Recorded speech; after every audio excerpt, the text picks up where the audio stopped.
മത്തൻ വെച്ചിട്ട് ചോറിൻ്റെ കൂടെ നല്ലൊരു ഒഴിച്ചുകറി ഉണ്ടാക്കാൻ വളരെ എളുപ്പമാണ്. അതുപോലെ തന്നെ നല്ല ടേസ്റ്റിൽ നമുക്കിത് ഉണ്ടാക്കിയെടുക്കാം.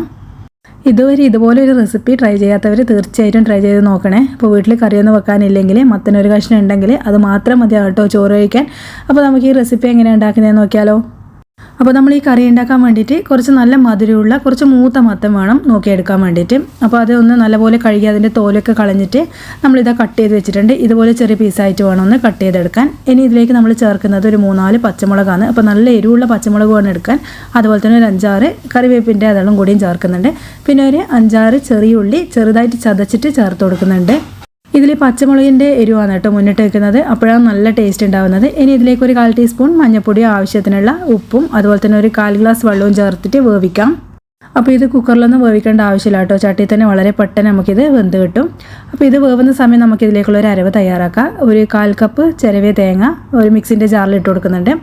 ഒരു 1/4 ടീസ്പൂൺ മഞ്ഞൾപ്പൊടിയും അതുപോലെ തന്നെ ഒരു 1/4 ടീസ്പൂൺ നല്ല ജീരകവും ചേർത്തിട്ട് കുറച്ച് വെള്ളവും ചേർത്തിട്ട് നല്ല പേസ്റ്റ് പോലെ അരച്ചെടുക്കാം.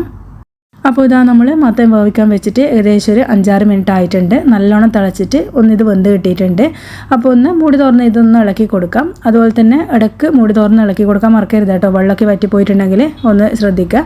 അതുപോലെ തന്നെ മത്തൻ വെന്ത് കഴിഞ്ഞാൽ ഒരു കയ്യിൽ വെച്ചിട്ട് ഇതുപോലെ ചെറുതായിട്ടൊന്ന് ഉടച്ചു കൊടുക്കുക. ഒരുപാടങ്ങ് ഉടക്കേണ്ട ആവശ്യമില്ല. കറി കുറച്ച് കൊഴുപ്പ് കിട്ടാൻ വേണ്ടിയിട്ടാണ്. അപ്പോൾ ഇതാ മത്തൻ നല്ലപോലെ ഒന്ന് യോജിച്ച് കിട്ടിയിട്ടുണ്ട്. അതിനുശേഷം നമ്മൾ അരച്ച് വെച്ചതും കൂടി മിക്സിൻ്റെ ജാറിലേക്ക് കുറച്ച് വെള്ളവും ചേർത്തിട്ട് ഇതിലേക്കൊന്ന് ഒഴിച്ചു കൊടുക്കാം.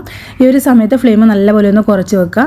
ഈ ഒരു അരവ് തിളക്കേണ്ട ആവശ്യമില്ല കേട്ടോ. ഈ ഒരു സമയം നോക്കിയിട്ട് നമുക്ക് ഉപ്പ് വേണമെങ്കിൽ ചേർത്ത് കൊടുക്കുകയും ചെയ്യാം. അപ്പോൾ നല്ലപോലെ ഇതൊന്ന് ചൂടാക്കി എടുത്താൽ മതി.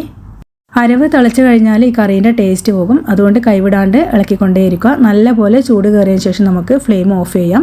അപ്പോൾ ഇത്രയും കട്ടിയിൽ മതിയാകും നല്ലൊരു ഒഴിച്ച് കറിയിൽ തയ്യാറാക്കുന്നത്. അപ്പോൾ ഈ ഒരു സമയത്ത് നമ്മൾ ഫ്ലെയിം ഓഫ് ചെയ്യണം. അല്ലെങ്കിൽ വീണ്ടും ചട്ടിയിലിരുന്ന് കുറുകിപ്പോകും. ഇനി ഇതിലേക്ക് നമുക്ക് ലാസ്റ്റ് കുറച്ചധികം വെളിച്ചെണ്ണയിൽ തന്നെ കടുകും വറ്റൽമുളകും അതുപോലെ തന്നെ കറിവേപ്പിലയും പിന്നെ കുറച്ച് കുഞ്ഞുള്ളിയും ഒന്ന് ചെറുതായി അരിഞ്ഞതും കൂടി മൂപ്പിച്ചിട്ട് ചേർത്ത് കൊടുക്കുന്നുണ്ട്. അപ്പോൾ കുഞ്ഞുള്ളി ചേർത്ത് കഴിഞ്ഞാൽ ഒരു പ്രത്യേക രുചിയാണ്. അപ്പോൾ ഇതുപോലെ ഒന്ന് ട്രൈ ചെയ്യാൻ മറക്കല്ലേ.